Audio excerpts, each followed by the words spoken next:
วนตรงนี้แม่มาเลยมวนอยู่บ่มวนแม่ว่าแม่ขอเวลาเพราะว่าเวลาแม่มันเหลือน้อยแล้ว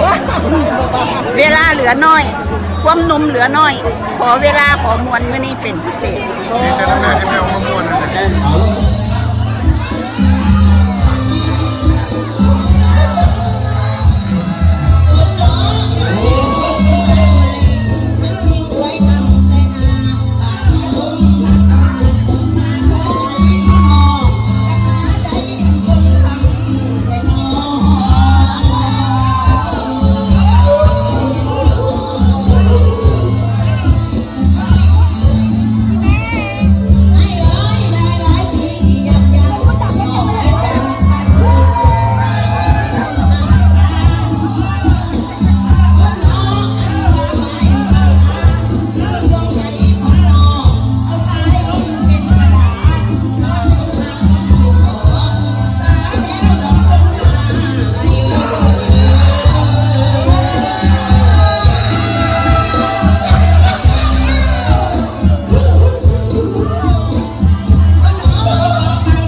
โอเค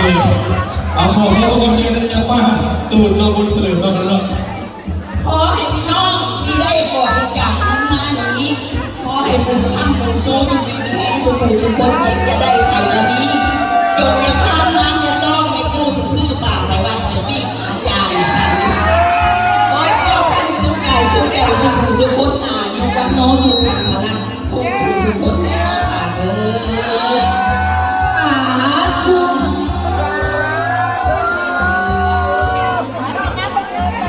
ตั้งใจบนเสลือเราแล้วเพื่อว่าพวกลูกหลานที่ได้มาให้กำลังที่กันผู้ใหญ่บุรสิทธิ์บุรสาวบุรดอนซองดอนครับ